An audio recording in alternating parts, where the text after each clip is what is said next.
Chiquinquirá yo vengo de pagar una promesa, de Chiquinquirá yo vengo de pagar una promesa, y ahora que vengo santo, dame un besito, Teresa, y ahora que vengo santo, dame un besito, Teresa.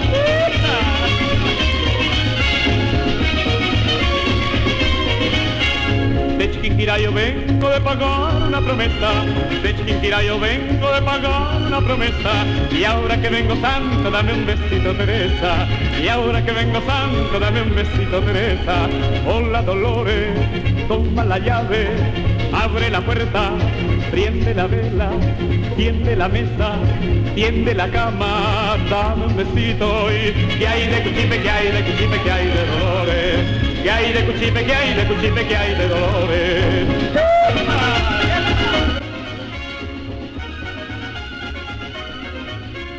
Chinita, si me querés, espérame en Monserrate. Chinita, si me querés, espérame en Monserrate. Pues si tú no lo sabías, por ti mi corazón late. Pues si tú no lo sabías, por ti mi corazón late.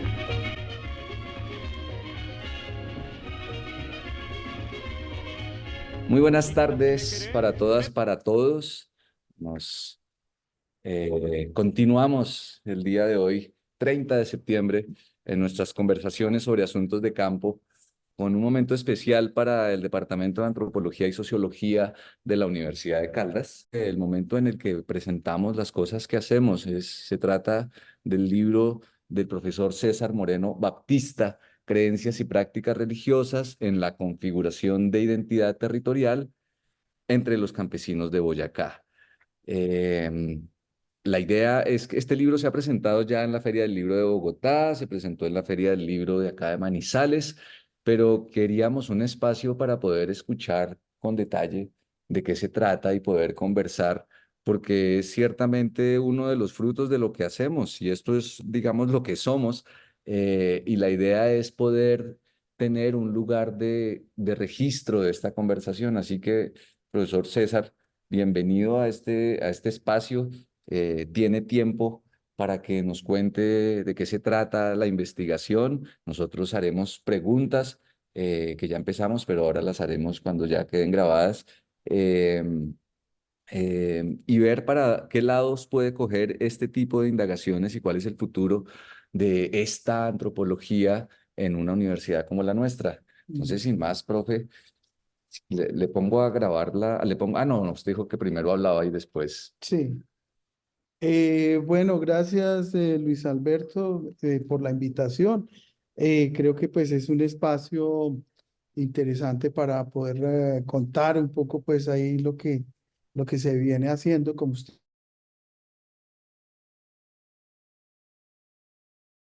sobre el trabajo que realicé sobre el tema de las creencias y prácticas religiosas en Boyacá. Entonces, bueno, pues como contar algunas cosas del libro, cómo está más o menos organizado, de qué se trata básicamente. Y pues desde ahí, bueno, y ya pues se pueden ver algunas imágenes y desde ahí se puede, digamos, bueno, ya hablar algunas cosas que de pronto pues sean de interés, ¿no? Lo primero es como señalar que este trabajo, pues, como se dice en el texto, lo vengo haciendo desde hace más o menos unos 30 años. O sea, cuando yo inicié la carrera de antropología, eh, empecé, digamos, ya pensando, digamos, en trabajar sobre este tema y la tesis de pregrado fue sobre, eh, digamos, el libro es una compilación de todos esos trabajos y el primer trabajo fue el trabajo de grado, de pregrado en antropología.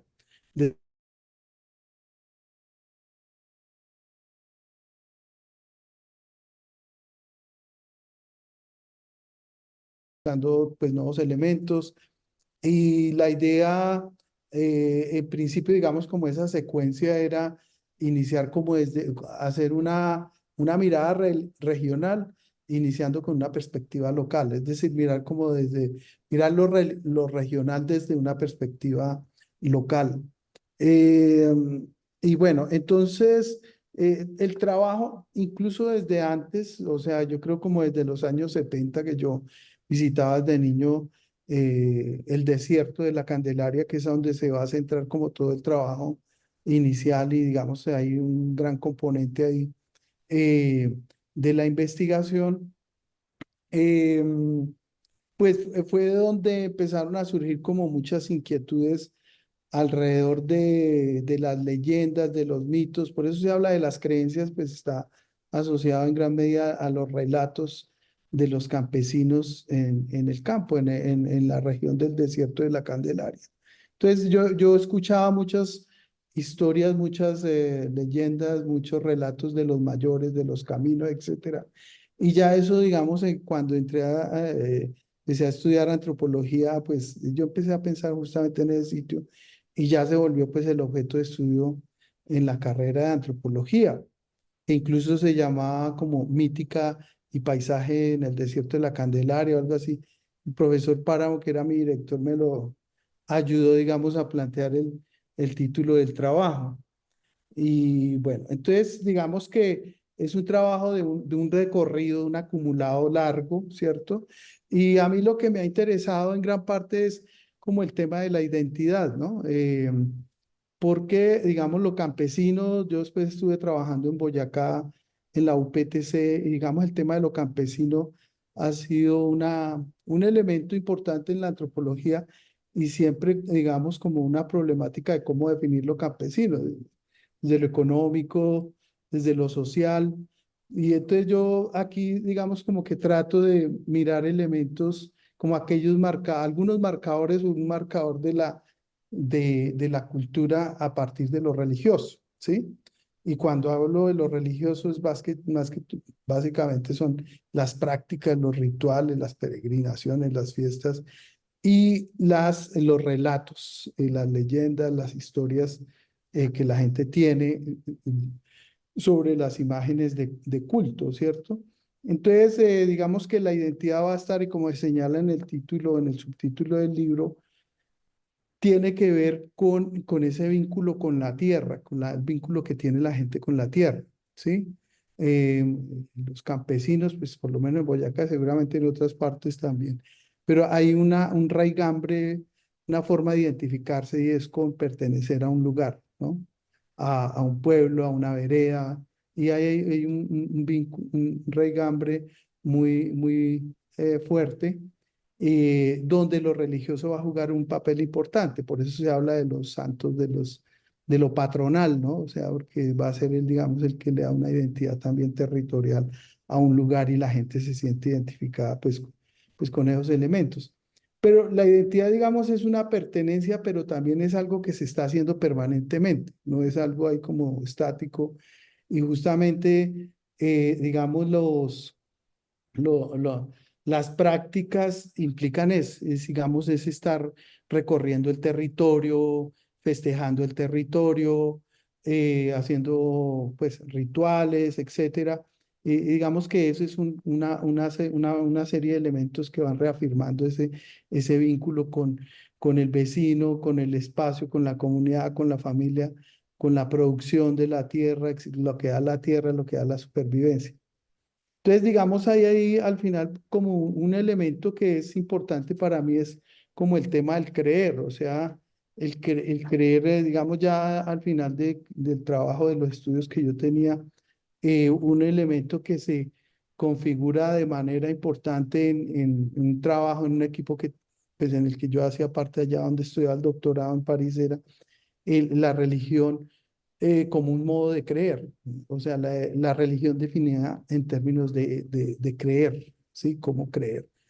Y esto lo orientaba, hay una profesora, Daniela Rieleye, socióloga, y directora hacía parte de ese equipo, y ella definía también eso religioso como en términos de movilidad, ¿no? O sea, para hablar de la religiosidad contemporánea, es decir, esos movimientos religiosos que hay en la actualidad. O sea, por ejemplo, América Latina, lo que uno va mirando más, alrededor del 25% de los pobladores de América Latina son evangélicos y ellos se han convertido en una cuestión de los últimos 60 años, 50 años, 70 años, digamos, ha habido una conversión fuerte, ha habido en Colombia, digamos, eh, eso se aproxima por ahí al 18%.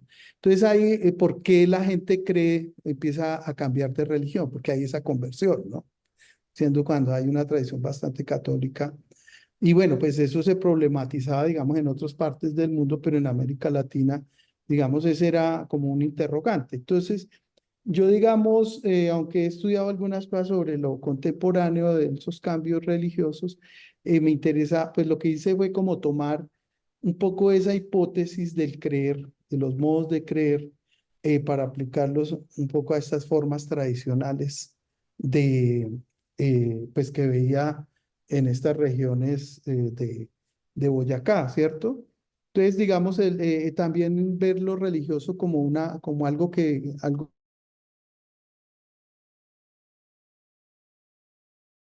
la identidad tiene que ver con una movilidad también, una acción permanente. Entonces, digamos como que el libro tiene como dos elementos. Uno que es como dos temporalidades, uno que es digamos, de larga duración un tiempo largo histórico. O sea, yo trato de mostrar como una mirada historiográfica en las prácticas religiosas. Es decir, los cultos que se analizan, por ejemplo, son de más o menos 450 años, desde el principio hasta la actualidad.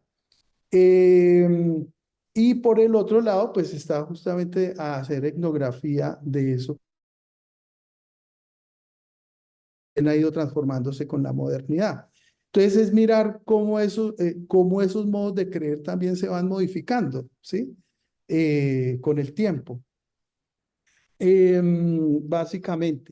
Entonces, hay 4 elementos que se señalan, o que digamos que están en el libro, que hay que tener en cuenta, digamos. Por un lado está la imagen, o sea, un elemento central son las imágenes de culto, las imágenes religiosas. Eh, Esas imágenes pues tienen como un origen milagroso, de aparición, un poder, digamos, sobrenatural, si se quiere, por esa aparición, digamos. Digamos que aquí hay bueno, por el otro lado está el relato, o sea, el discurso, la creencia en que eso se apareció y todo lo que cuentan de los milagros, todas las versiones, como unas mitologías que hay ahí en torno, digamos, a esa imagen poderosa que hace cosas, etcétera. Por el otro lado está la acción ritual, es decir, el caminar, el venir desde un pueblo, ir a visitarla, etcétera, ir a hacerle ofrendas, todas las actividades rituales, el hacer la fiesta del patrono en el lugar, ¿cierto? Celebrar con fiesta, con chicha, con comida, con encuentros, etcétera. Y el lugar como tal, el santuario, el lugar donde se llega, que es el lugar específico, que marca, digamos, pues un lugar que es como un territorio actuado. Entonces, digamos, esos 4 elementos están como articulados un poco en lo que decía Eliade sobre la hierofonía, es decir, la manifestación de lo sagrado, ¿sí? Digamos que eso es como que lo que articula todas esas partes, tanto el relato como el territorio o el lugar, la acción misma de ir al lugar y la imagen, ¿no?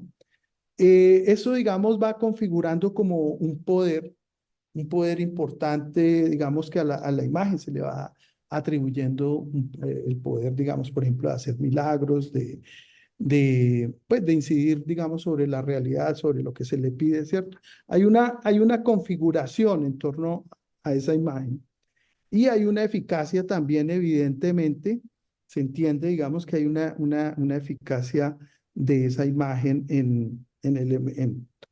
pues, en el poder, digamos, contactarla.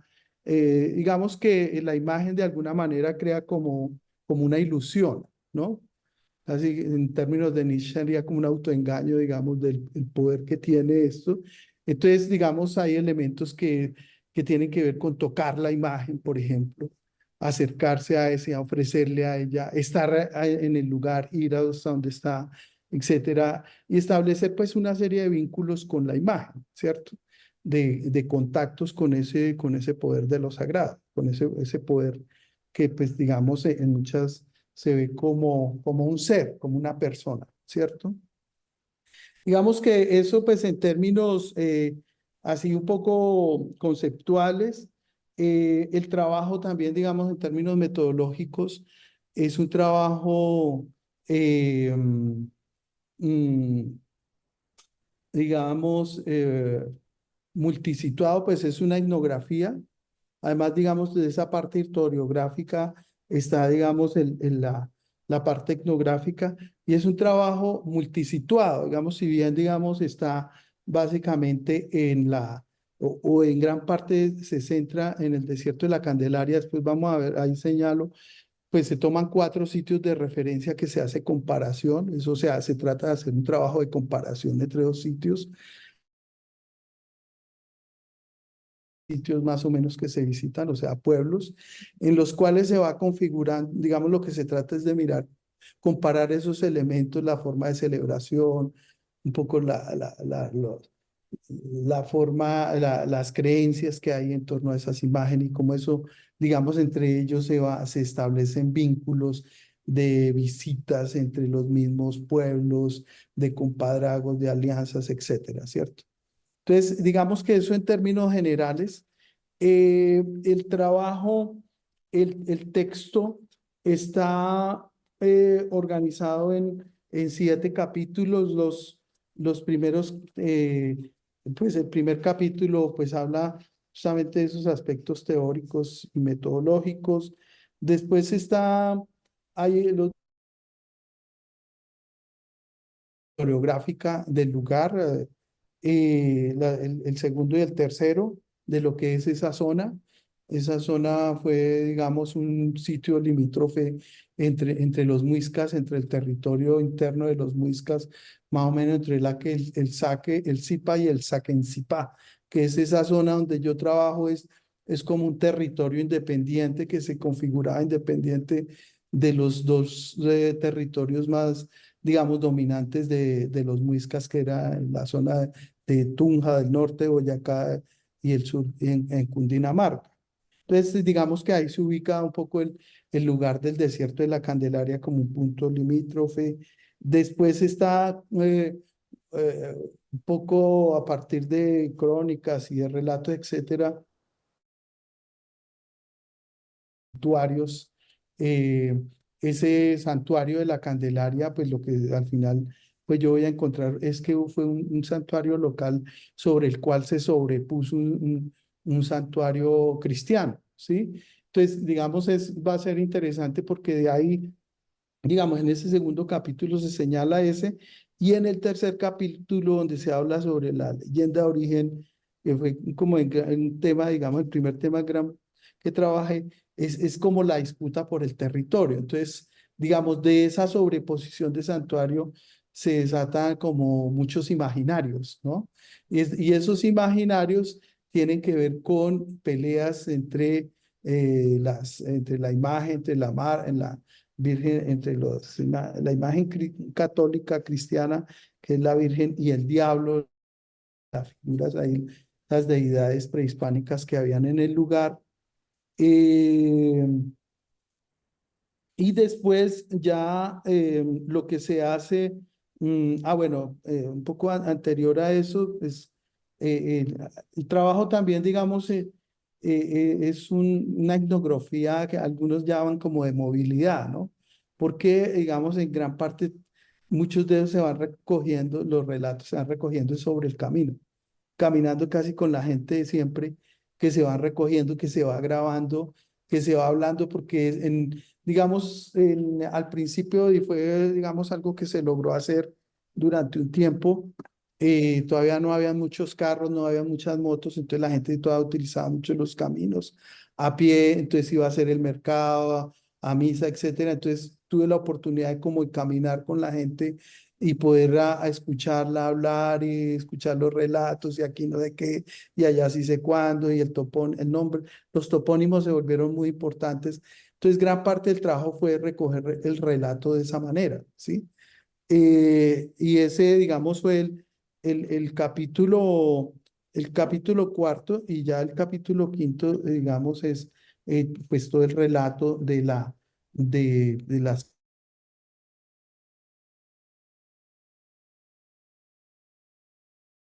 digamos, por el lugar. Pues que como una pelea mitológica, épica, mitológica. Ya después lo que hago es tomar otros sitios, por ejemplo, está Chiquinquirá, está Chinavita y está la Villa de Leyva. ¿Por qué tomo esos sitios? Porque eran los lugares que la gente de la Candelaria me contaba que iban a visitar. O sea, la gente iba a ir a Chiquinquirá se gastaban como un día a pie, en Chinavita, que era lo más lejos, se gastaban como un día, como una semana en ida y vuelta, o sea, eran como 2 días y medio de ir y de volver. Y Villa de Leyva, que quedaba por ahí unas 3, 4 horas a pie. Ellos, digamos, en el calendario anual siempre visitaban, era como esa región. Y lo que uno va viendo después en Boyacá se van configurando como subregiones, que hay muchos pueblos. Entonces la gente, como es cierto, se agrupan ciertos pueblos, ciertas regiones como que se visitan ahí entre esos pueblos, ¿no? Pero al final todos tienen como un mismo vínculo, ¿no? Ah, que los de tal, que sí. Digamos, o sea, ellos se identifican y saben cómo son, incluso viajan para hacer negocios y tal. Y digamos, hay también unos iconos muy tutelares como es la Chiquinquirá, ¿no? Que es como digamos, como el símbolo más importante que se estableció en la colonia y que se le dio incluso casi en un tiempo como el símbolo importante, digamos, de Colombia y, digamos, de toda esa región de Santander, Cundinamarca, como casi, digamos, guardando las proporciones, porque pues Guadalupe es una muy poderosa símbolo que está en toda América Latina, ¿cierto? Entonces, pero esos símbolos fueron elementos identitarios a los cuales la colonia le fue dando en cada país. Y después a cada pueblo le fue dando también su santo, digamos, ¿no? Entonces, el santo, digamos, también va dando un territorio. Y justamente, por ejemplo, la Virgen de la Candelaria es eso, un territorio. Entonces, ya después, pues en la celebración de la fiesta, digamos, cuando se toman esos pueblos, pues es mirar un poco cómo es el recorrido, cómo era el recorrido a pie, ir al lugar, el día de las vísperas, un poco tratar de describir estructuralmente ahí lo que pasa un día antes, un día durante la fiesta, un día después, también mirándolo un poco en parte desde el ritual de paso que me pareció, digamos, también interesante, es decir, cómo esas celebraciones que uno ve, digamos, no es solamente la celebración de la misa y, digamos, la sacralidad, digamos, ese aspecto, digamos, formal, sino que es importante la fiesta, o sea, una celebración sin tomarse las cervezas, los tragos con el compadre, con visitar la familia, etcétera, pues eso no tiene sentido. Entonces, digamos, esos dos elementos son muy importantes y esos son elementos, por ejemplo, que permanecen desde la época prehispánica. Es decir, los españoles llegan a un momento donde tratan de decir, vamos a prohibir que se celebre la fiesta, que la gente baile y eso, pero es imposible. Entonces, lo que finalmente terminan haciendo es, bueno, lo hacen aquí públicamente donde los podamos ver. Pero, digamos, ese es un elemento que está ahí y que es muy importante dentro de la identidad, porque es donde la gente se encuentra, se ríe, se abraza, se cuenta cosas, etcétera. Aparte, digamos, de ir a encontrarse con la imagen y, digamos, hacer una actualización, una catarsis sobre su propia existencia, etcétera, y darse otra parte también es muy importante, ¿cierto? Y finalmente, el último capítulo tiene que ver con cómo eso se configura regionalmente, es decir, cómo pienso que se articulan como un poco la función simbólica, las áreas culturales. Lo que me interesa es como tratar de configurar un área cultural eh, a partir, digamos, de esa descripción de esas prácticas religiosas en Boyacá. Entonces, bueno, básicamente es eso. Entonces, podría mostrar las diapositivas así como para ilustrar un poco y ya. Listo, vamos a poner las diapositivas.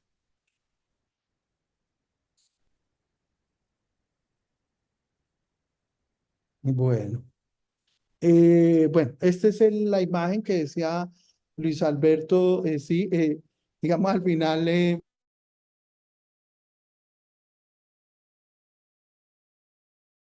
muy europea y todo eso así dibujada. Y entonces afortunadamente encontramos esta imagen, esta fotografía de una escultura que mi hermano es artista, él la recuperó por allá en el desierto en un camino. Yo la había visto, pero él como artista sí la cogió y se la echó al hombro y la trasteó desde allá y la tiene en Ibagué. Eh, y es Bachué, es una figura hecha de un campesino. Entonces me pareció que era como muy ideal pues, para la carátula. Afortunadamente le gané la pelea al editor.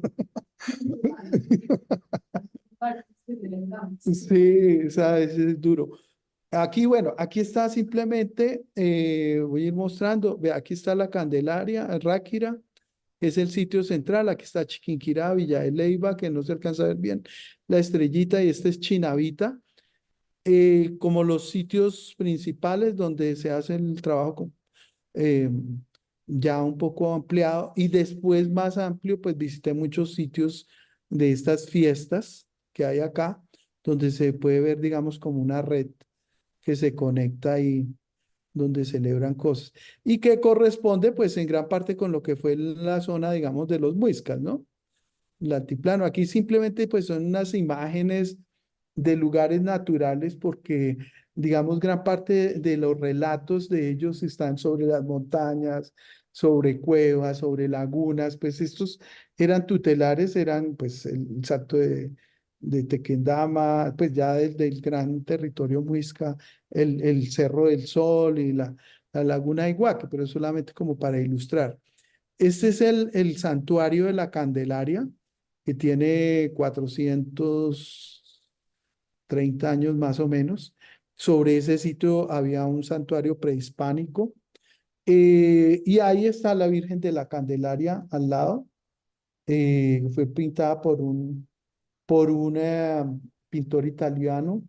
Es la presentación del niño Jesús al templo con una velita cuando lo presentan al templo, y abajo están Santo Domingo y San Francisco. Bueno, esos fueron los que lo mandaban pintar, pero para los campesinos la imagen se pareció ahí, en una peña al lado justamente del convento. Después era interesante porque me encontré con un cura que había leído hace tiempo, le había leído parte de lo que había yo escrito. Y dice, interesante, pero ahí no se apareció la Virgen, ¿no? Entonces, digamos, hay ahí como varias versiones del relato, pero para la gente, pues lo más poderoso es que se haya aparecido ahí. Aquí pues simplemente con estas muestro ahí como los caminos, algunos puntos importantes de topónimos, donde se iba pues caminando con la gente, y iban contando iba ubicando ciertos sitios, y entonces donde se va configurando que aquí se apareció el diablo, que el diablo, o sea, hacía así sé cuándo, que si el otro, que la Virgen, que el padre estaba construyendo el convento y el otro venía y lo destruía, etcétera, ¿no? Entonces, todos los topónimos que configuran eso. Este, digamos, es la imagen pues es una pintura rupestre, es pintura en negativo, en una concavidad de una piedra donde decía eh, que en el último atentado el diablo se había robado una campana del campanario y la había escondido allá, y entonces ahí había quedado la marca, ¿no? Entonces, pues claro, ahí muestra el piedra de la campana y la muestra, digamos, como esa estigma, digamos, con lo prehispánico.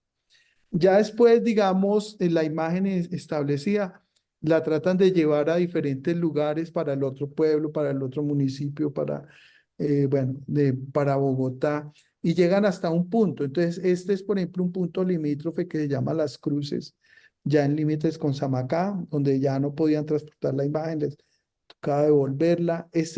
Son dos imágenes de eso se llama el Alto, es caminando, digamos, desde la Candelaria, donde está el convento, hasta donde está la cabecera del pueblo, que es Ráquira, y hay que atravesar una montaña, en esta parte alta, que como que divide los dos sitios, están estos dos. Y ahí también habían historia, entonces ahí siempre se van marcando como lugares donde la gente dejaba cositas, cruces, hacía como ciertos gestos de marcando un poco el espacio, ¿no? El territorio y contando cosas, ¿no? Pues por lo menos lo que interpretamos los antropólogos de esos gestos rituales que ellos hacen ahí, ¿no? Este es un cerro que domina todo el desierto de la Candelaria, que se llama Furca, y que está muy conectado con Villa de Leyva. eh, es un sitio, sí, hay muchas historias de que encontraban, había un cacique muy rico, dentro de la montaña había una catedral con oro, que se escuchaba música, etcétera, ¿sí? Hay una serie de historias ahí interesantes.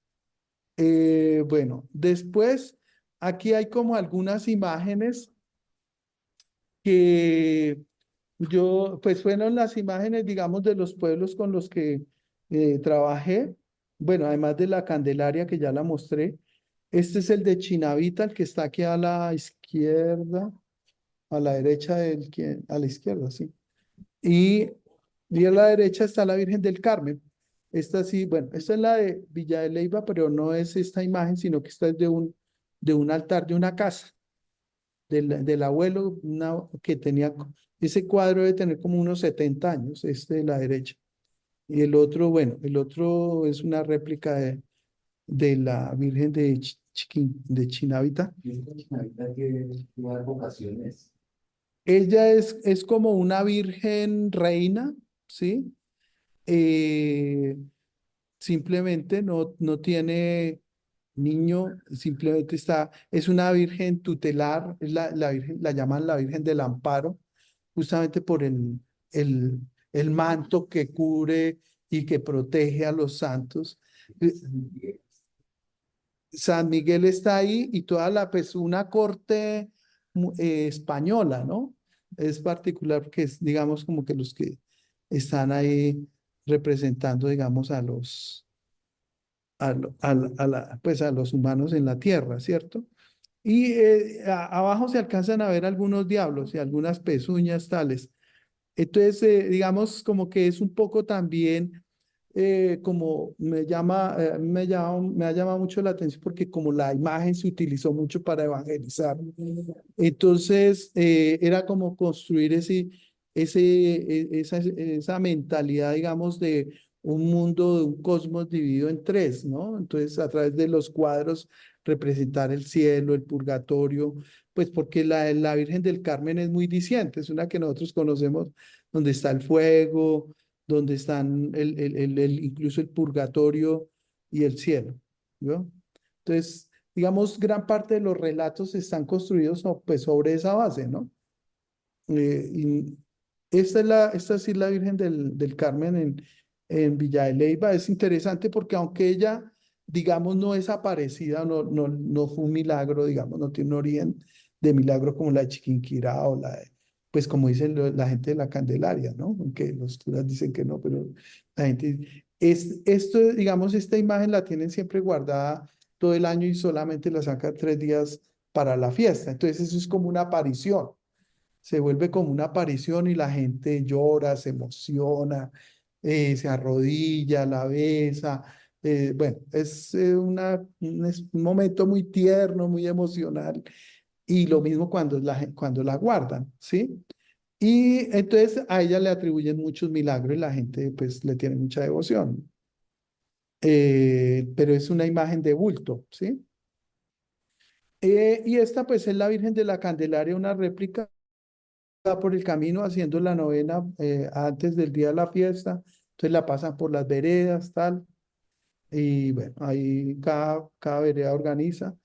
Este es un polvorero que es también muy importante la pólvora, cuando la gente no bota mucha pólvora, dice la fiesta estuvo triste, o la gente siempre está, por ejemplo, están en la novena Si botan harta pólvora es porque como que la cosa está bien. Si no botan pólvora, como que eso no va bien, como que eso, la gente no le pone interés, alguna cosa, ¿eh?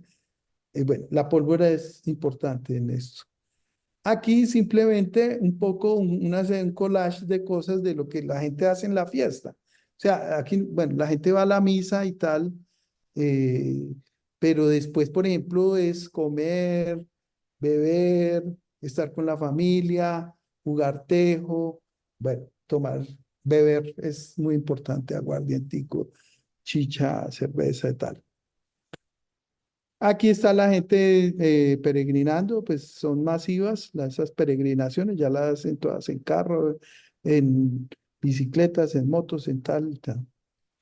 Y aquí termino con un sitio que se llama el Patio de Brujas, que es un lugar, se hizo una escultura, se recuperó como ese sitio, que era como un sitio bastante, digamos, del camino muy importante, donde se sucedió posiblemente uno de los eventos de esos míticos entre el diablo y la Virgen. Y entonces se hizo una escultura. El autor Ricardo Moreno, que es un hermano, es mi hermano, hizo esa escultura en ese sitio. Y bueno, pues es un sitio de referencia que se ha vuelto un sitio de referencia interesante, como que es como una nueva narrativa y el lugar de alguna manera se ha y la gente pues, la visita regularmente, ¿no? Entonces, bueno, básicamente era como eso lo que quería como contar para decir de qué se trata el libro, porque ya lo otro sería. Para antojar la lectura. Bien, abramos un espacio para preguntas. Voy a dejar de compartir. Ujú, Dejar de compartir para que se pueda ver. Yora, ¿cómo se hace para dejar de compartir? Ah, dejar de compartir. así, Listo.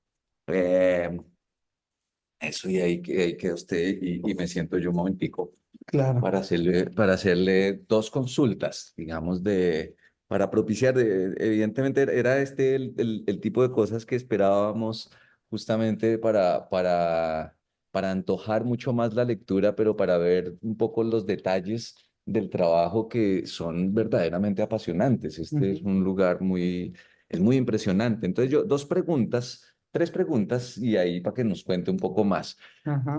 ¿Por qué se llama el desierto de la Candelaria? Sobre todo cuando uno ve que en las fotos que usted mostró, pues eso no es un desierto, Sí, ¿cierto? O sea, eso es verde y eso está lleno de árboles y no sé qué. Si, sí. digamos, si hay una cosa despoblada, es por allá arriba, por el Cerro de Furca. Y entonces la segunda pregunta es acerca del Cerro de Furca, que es muy interesante porque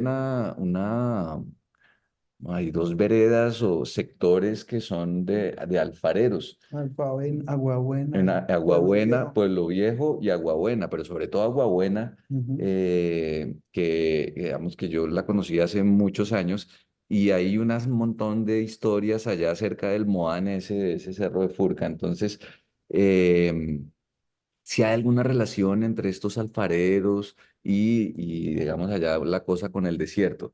Y la tercera ya se me olvidó cuál era la tercera. Ahorita No, me acuerdo. ahorita se acuerda. Ahorita me acuerdo. Sí, pues Entonces, el desierto, el cerro, no, el desierto, el cerro y los alfareros. Sí, la ujú. tercera es, digamos, un poco ahí los alfareros, ¿qué onda? Como un poco si usted en esa indagación histórica encontró huellas de eso, porque pues precisamente es supremamente interesante. Sí, Bueno, y antes que nos cuente más del claro. asunto. Eh, no, pues la cuestión del desierto es cierto.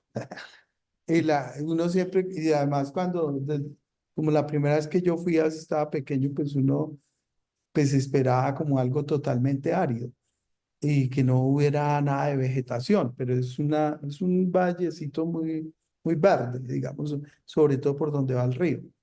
Y hay zonas que son áridas, es decir, si uno va hacia Villa de Leyva, pues hay zonas muy áridas. No es que no tengan vegetación, pero sí muy pequeñita. Eh, entonces, pues parece que la idea del desierto se fue configurando más sobre la cuestión que es un sitio un poco despoblado. Pues ahora ya se ha ido poblando, pues eso se está volviendo como Villa de Leyva, digamos, donde van llegando. todo el mundo, ¿cierto? Pues todo se va transformando así. Y entonces, pero anteriormente uno andaba por esos sitios y era bastante solo. Entonces, y era un sitio como retirado, como aislado, porque es como un rincón allá del valle de Villa de Leyva. Villa de Leyva, digamos que toda esa zona haría parte de lo que es Villa de Leyva, el valle. Pienso que allá como en un rinconcito, ya como subiendo a unas montañas.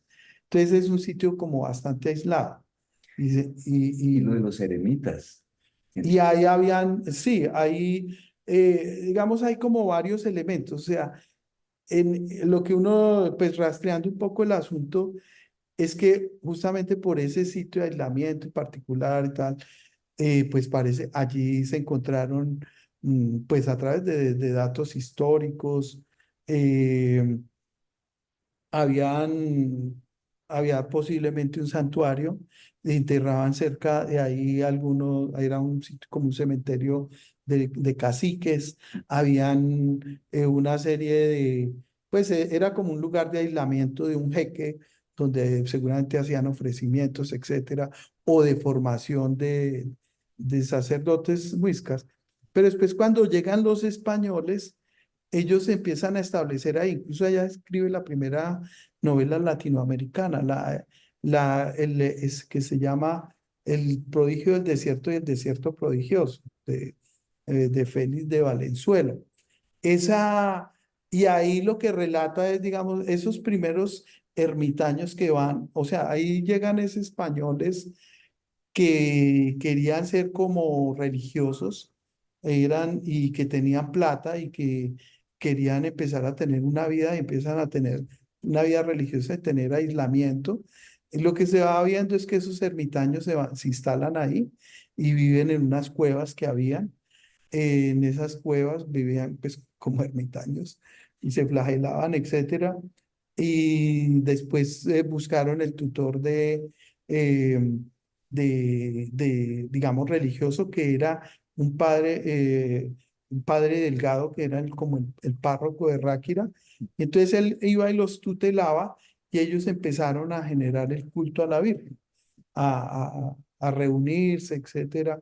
Y posiblemente algunos de ellos creo que fueron los que mandaron pintar el cuadro, ¿sí? Y entonces, por eso debajo están los santos ahí, que San Francisco y Santo Domingo. Creo que uno de esos era Francisco y el otro era Domingo, ¿verdad? Domingo Anaya. Entonces ellos aparecen ahí en el cuadro. Y estuvieron ahí, fueron parte de los españoles.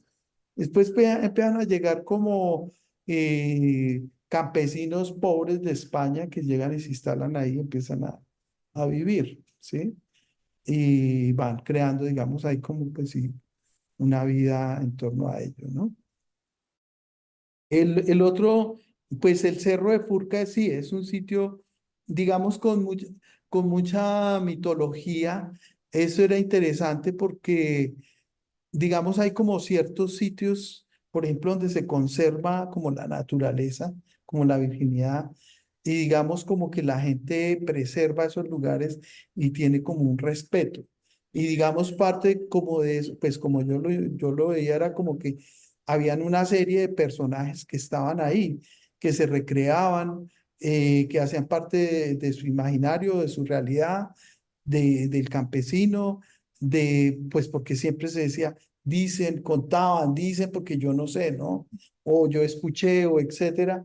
Y entonces relatos, por ejemplo, de que escuchaban música, o de que al personaje que salía y que con muchos lujos, etcétera, que si se acercaba a la gente, pues lo hacía irse, digamos, mandándole un vendaval de lluvia, o de viento, etcétera. Entonces, ahí ese sitio se ha conservado porque ahí pusieron una antena repetidora y ahí pues hay como una reserva en torno al cerro, Hay ¿cierto? una lagunita. Y hay una lagunita que yo creo que ya se secó. Mm. Sí, yo alcancé a ir a la laguna y habían relatos sobre los patos y dorados y todo eso. Ujú. Un señor que vivía ahí al centro. Entonces, digamos todo eso, sí, esos, yo creo que gran parte, digamos, de esos relatos, pues yo alcancé ahí como a escuchar muchos y ya han ido como desapareciendo, esos relatos. sobre esos sitios. Y pues los alfareros, estos alfareros, digamos, pues ellos son, la gente es alfarera ahí desde antes que llegaran los españoles, porque por ahí pasó Gonzalo Jiménez de Quesada. Justamente esa fue la vida de su vida a Zipaquirá y a Bogotá, y pasó por ahí, pues según los relatos de las crónicas, y él hizo referencia a la gente que estaba ahí y que pues producía cerámica, ¿cierto? Siempre, y digamos, lo que pasa es que en Ráquira y en todos esos talleres hay gente como especializada en diferentes, digamos, cerámicas. Y en Agua Buena es donde hacen las ollas más grandes de todo el municipio, que son cosas así de grandes, ¿sí? Esa vereda es especialista en eso. Allá no hacen sino esas cosas grandes. Allá uno no encuentra un platico, nada. Solo cosas grandísimas. Y ellos solamente hacen eso. Como en otros solamente hacen platos, en otros solamente hacen materia, etcétera. Entonces, esa gente está muy cerca del cerro, y cerca del cerro, digamos, está otro sitio que se llamó Pueblo Viejo, y allí hay también, pues parece que allí fue un asentamiento Falquetti, que creo que fue la que hizo excavaciones allá, pues dio como razón un poco de que ahí había como concentración de gente. Y después, digamos, hay unos, digamos, gente contemporánea que ha ido como reivindicando un poco lo indígena, y que han ido como tratando de asumir un poco ese modo de vida y tal. Y entonces, por ejemplo, se han ido instalando allá en eso, más o menos en esa zona, ¿sí? Y neomuiscas por ese lado. Exacto, sí. Entonces, bueno, ese es los alfareros. Ahora, la alfarería es una cuestión que va como reinventándose, rehaciéndose. Digamos, las ollas de cerámica que se hacían en arcilla con arena ya son pocas, o sea, con carácter utilitario. Entonces ya, ese por ejemplo es un trabajo que sería interesante de mirar cómo eso ha ido evolucionando, porque pues digamos, allá hay una multinacional, o sea, allá exportan a Alemania, a Italia, a toda Europa, a Estados Unidos. Manizales, que día fui a la plaza de mercado y Sí, hay un lado donde venden cosas de Ráquira, sí, sí, sí, especialmente traídas de sí. Ráquira. Entonces, bueno, ese es un elemento pero uno va a Ráquira y encuentra pues en cerámica y muchas artesanías de otras cosas. Sí. Bueno, profe Sofía. Yo tengo varias dudas más como para profundizar. Una de ellas tiene que ver con que pareciera en varios momentos de lo que nos cuenta que había una pelea, digamos, hay una idea de conflicto, en principio entre esta rivalidad entre el diablo y la virgen, ¿cierto? Pero yo me pregunto por otro evidenciar como resultado de esa superposición de santuarios, Ujú, ¿cierto? Como si hubiera de alguna manera una disputa entre santos patronales, de alguna manera, porque se aparecieron ahí o porque fueron traídos, o si hay historias de los movimientos de esos santos, ¿cierto? Porque algunos de ellos eran viajeros, santos que se movieron de un lugar al otro, que los movieron de un lugar al otro, y como resultado de ese movimiento hay fundaciones, fundación de pueblos, topónimos, ¿cierto? Como este asunto de pronto encontrar, bien sea rivalidad o hermandad entre estos santos, o incluso hermandad entre la Virgen de la Candelaria y la Virgen de Carmen. ujú. O cierto, como de pronto que lo haya podido usted ver en su trabajo. Y lo pensaba mucho porque al final, en una parte, usted nos decía que había habido un intento por mover ciertas imágenes establecidas, ¿cierto? Como que ya la imagen estaba en un lugar, digamos que la imagen, yo siento que estas imágenes pasan un periodo en el que no están llegando, ¿sí? O están llegando o se están apareciendo, ¿sí? Y hay un momento en el que ocurren un montón de cosas, pero luego que la imagen está establecida y la quieren mover, Ajá, ¿sí? sí. como qué es lo que sucede en esos escenarios, ¿no?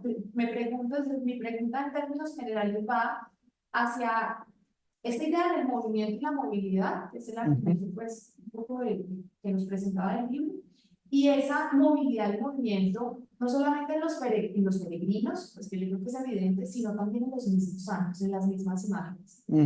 Y también si eventualmente usted pudo rastrear estas rivalidades o compadrazgos entre imágenes y santos.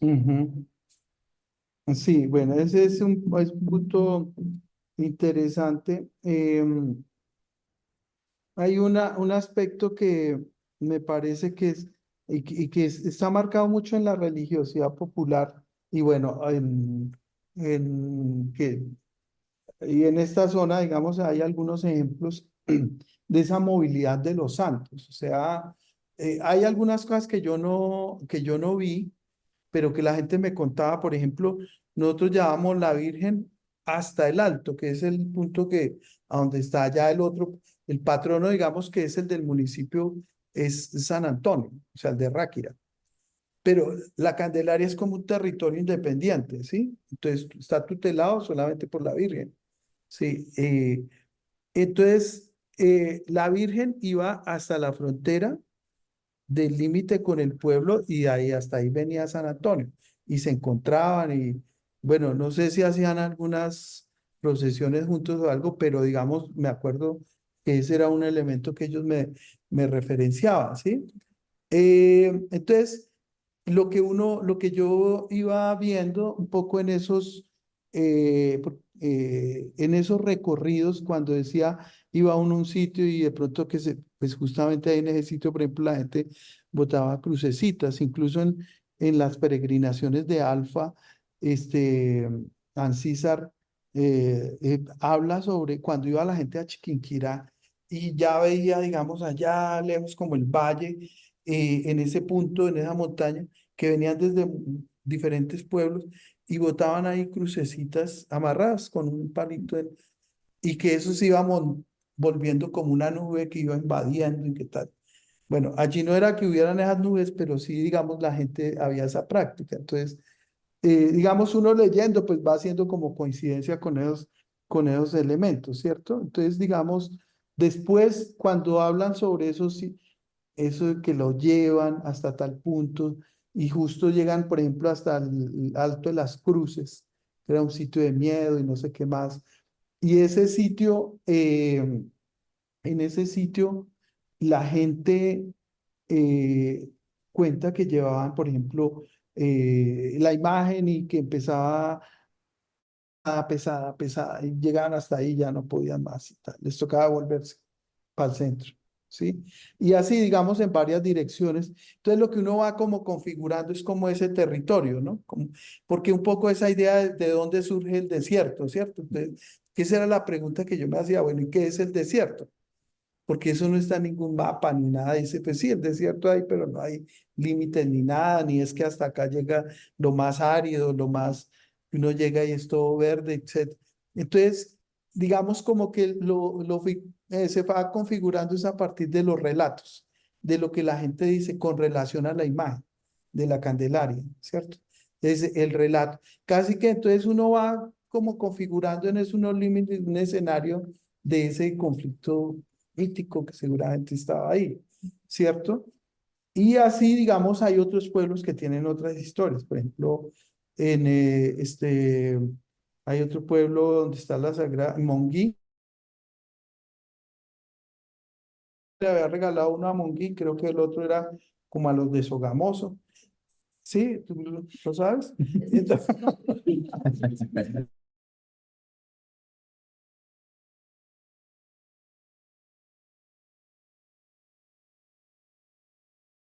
la Sagrada Familia, que era para los de Sogamoso, aparecía siempre en Monguí. Y el de Monguí, que era, no sé si era, pero era un santo, aparecía siempre en Sogamoso. Esos resultaron peleando ahí entre los dos pueblos, porque ustedes se lo están robando, ¿qué tal? Y al final, pues ya les tocó dejar así. Ya el rey dijo, no, pues miren a ver qué van a hacer. Y finalmente, pues quedó así y ya pues, o sea, es un como, digamos, ahí era como una decisión, es como,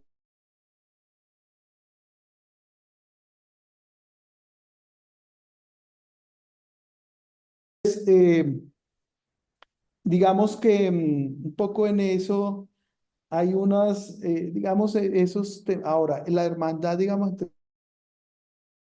sí, y por eso decía lo de que por eso tomaba, digamos, los sitios donde la gente iba a peregrinar, más que todo. Que decía, entonces van a Chiquinquirá, siempre es Chiquinquirá. No encontraba uno, por ejemplo, que fueran, pues a Monguí, por ejemplo, los de la Candelaria no iban, porque eso ya queda mucho más lejos. O sea, lo más lejos que es Villa de Leyva.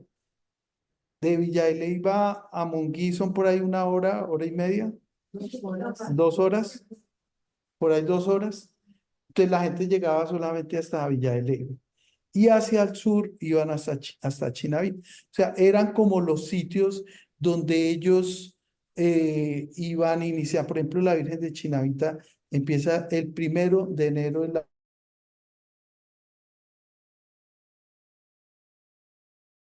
casi que lleva un calendario de fiestas todo el año. Entonces, digamos, es como la forma en cómo uno va viendo como unos circuitos entre la gente y posiblemente habían digamos, en los altares ya domésticos, en las casas de las abuelitas, los abuelitos y lo que tenían en la pared y en la mesita de noche, los santos que traían, eran todos los que iban a visitar. Entonces, siempre estaban como más o menos repetidos como ciertas imágenes, ¿sí? De los sitios que ellos visitaban, ¿sí? Sí, es como un poco eso lo que podía como decir, no sé si... Y la pelea con el diablo. Eh, sí, yo la he visto la pelea incluso estuve mirando un poco el texto el que sacaron sobre la mestiza lo llama, y también mencionan al diablo, ¿no? O sea, el diablo siempre está apareciendo y ese me ha parecido digamos, un tema interesante. Yo fui incluso hasta, hasta Oruro en Bolivia porque digamos como el contenido del diablo es un elemento que está muy latente, ¿no? Que siempre está como resignificado, incluso el diablo de acá, porque ese finalmente es el que une una pelea entre dos parroquias, ¿sí? Entonces, siempre es como, incluso algunos lo llamaban el tío, o sea, el diablo es como alguien que es más o menos de confianza, ¿no? Es como el malo del paseo, pero como que es el de la rumba, como que el que se puede confiar para gozársela, no sé, o para ciertas cosas, pero también es como alguien de mucho cuidado, ¿sí? Como que no se le puede dar, digamos, como mucho la espalda y tal. Entonces es un personaje, es una idea que está siempre ahí, ¿sí? En Oruro, pues la fiesta son impresionantes y lo que le hacen es una ofrenda de gente vestida y de mujeres muy elegantes con los tacones gigantescos, ofreciéndole el baile a la Virgen, ¿sí? Pero son como los diabladas que están ofreciendo. Entonces, digamos, el diablo, digamos, ahí es como un ser latente, ¿sí? Un ser latente que está y que hace parte, digamos, como de la vida, de la cotidianidad, ¿no? Que con el tiempo va mutando, va cambiando, ¿no? Que ese es como un poco lo que también a veces me interesa pensar cómo van a ir cambiando todas estas cosas, porque indudablemente todo esto va a ir cambiando y cada vez más, ¿sí? Eh, entonces, hay como elementos que permanecen, pero hay otros que se replantean o se reafirman, que toman otra forma, ¿sí? Entonces, bueno, eso me parece que es interesante como ir a hacer, hacer seguimiento. De pronto sobre ese último punto yo dejaría ahí mis preguntas, es más que nos cuente ese desafío digamos, de compilación que hay detrás de este libro, ¿cierto? Un esfuerzo colosal, unir unos 30 años de campos distintos, lugares distintos, momentos diferentes, porque ya el mismo usted reconoce que cuando empezó a andar este lugar era un niño y probablemente era un lugar que ya no podríamos reconocer hoy en día. Ujú. ¿Cuál es el desafío? ¿Cuáles son esos desafíos que usted encontraría en hacer este esfuerzo compilatorio después del tiempo de hacer un libro que tenga todo eso? Es decir, porque claro, aparece un libro y nosotros lo vemos como un todo coherente. Nosotros vemos el Sí, libro y es como, pero claro. ¿qué hay detrás de esos años de Sí, trabajo? yo creo que parte, digamos, de esto es como también plantear una forma simplemente de ver la historia, de ver la cultura, de ver la sociedad. Es, o sea, a mí me parece que la fenomenología es una forma de ver las cosas, digamos, de cómo se vive, cómo se siente, cómo se experimenta.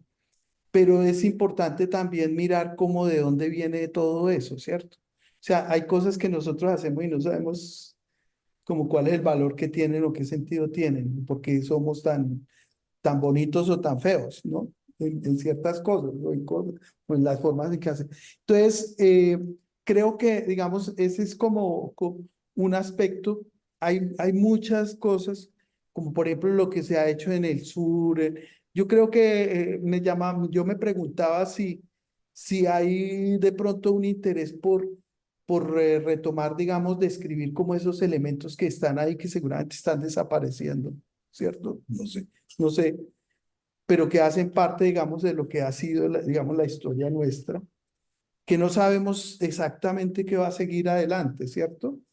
Entonces creo que es también poco recuperar y poder como hablar un poco desde ahí, ¿no? O sea, a mí no me interesa ni defender nada de pensamiento religioso ni nada de eso, ¿cierto?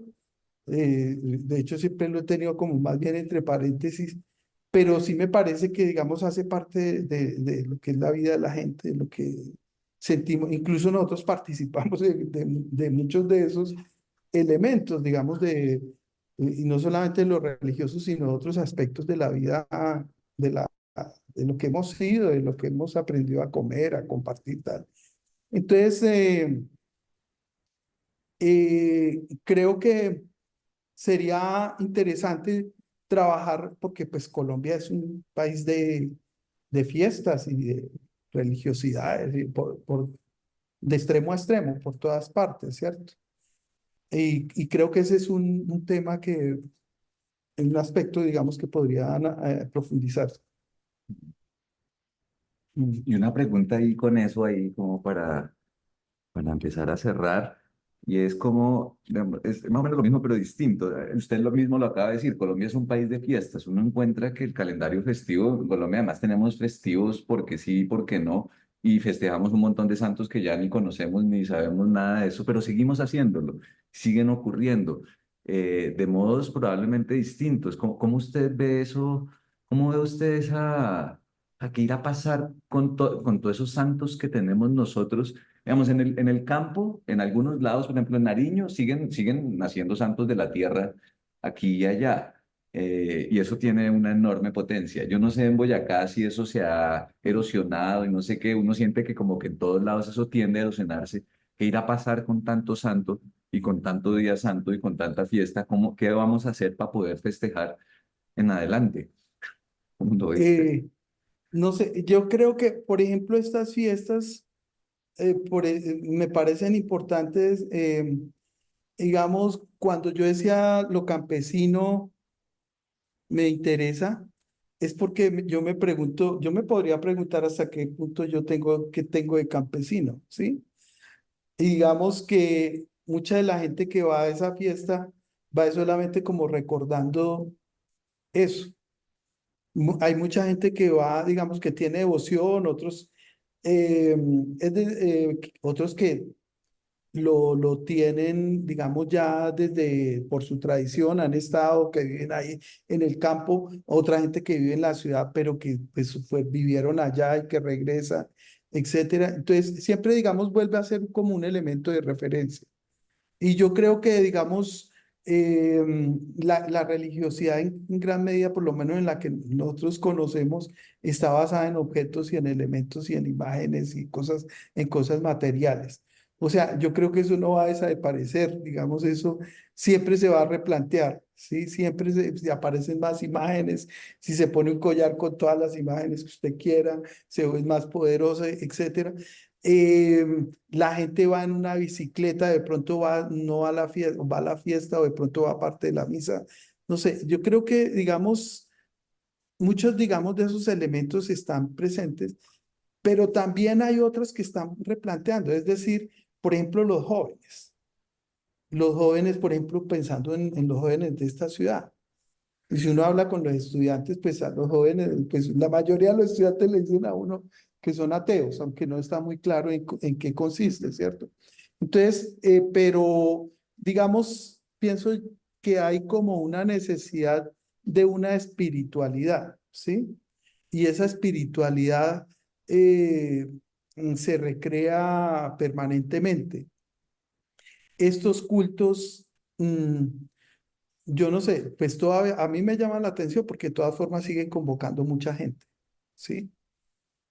Entonces, pues siguen siendo un elemento de referencia, aunque no son todas la gente, no son todas las personas, en toda la gente.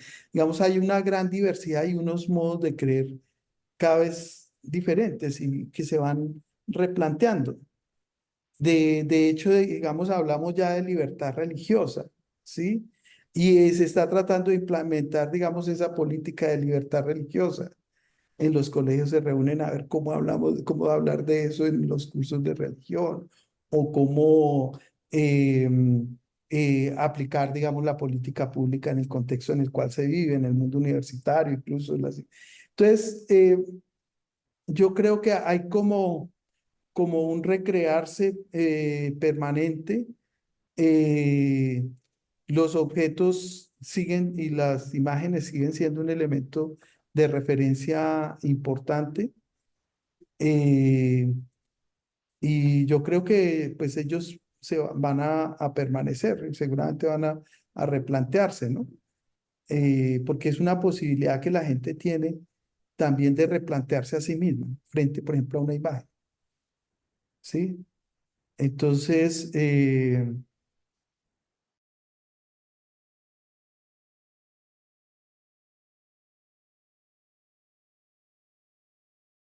poco de qué es lo que pasa y en diferentes sitios y poder comparar eh, y pues, con eso, ¿no? Con el fenómeno. Eh, es un tema que me parece que es relevante. No, no está agotado. O No sea, está, sí, del montón de fiestas que tenemos, no tenemos el igual montón de etnografía. sí. Y hay muchas fiestas, por ejemplo, nosotros, el calendario nuestro, gran parte de las fiestas que tenemos son religiosos. Nosotros descansamos los lunes y no sabemos a qué santo le están celebrando, ni al Corpus Christi, ni nada de eso. Y pues sin embargo somos felices con que haya fiesta, ¿no? Que haya un día de descanso. Entonces que siga manteniéndose por lo menos. Eh, pero claro, sí, por ejemplo en San Pacho, son fiestas muy, Esas son poderosas. sí, Bien, en la gente en Zoom, preguntas, no hay sino preguntarlo. comentarios.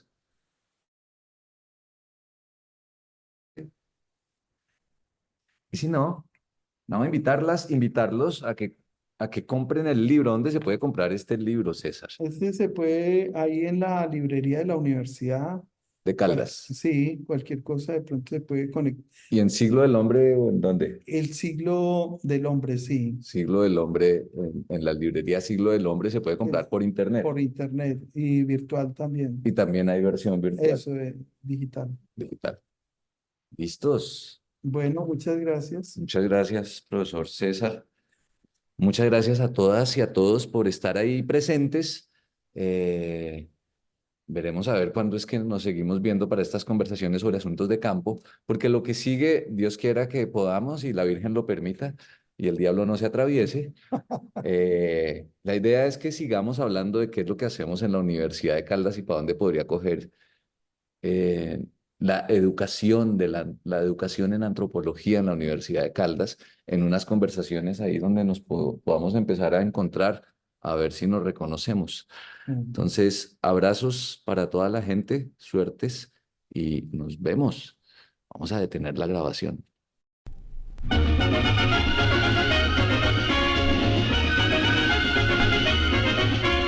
De Chiquinquirá yo vengo de pagar una promesa, de Chiquinquirá yo vengo de pagar una promesa, y ahora que vengo santo, dame un besito, Teresa, y ahora que vengo santo, dame un besito, Teresa.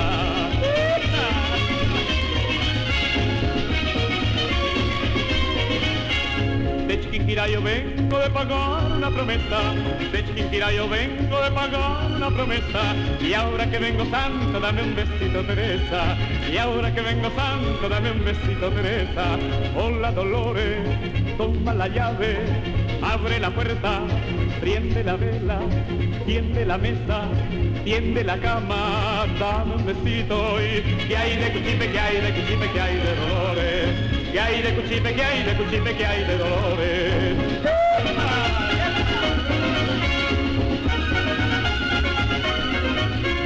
Chinita, si me querés, espérame en Monserrate. Chinita, si me querés, espérame en Monserrate. Pues si tú no lo sabías, por ti mi corazón late. Pues si tú no lo sabías, por ti mi corazón late.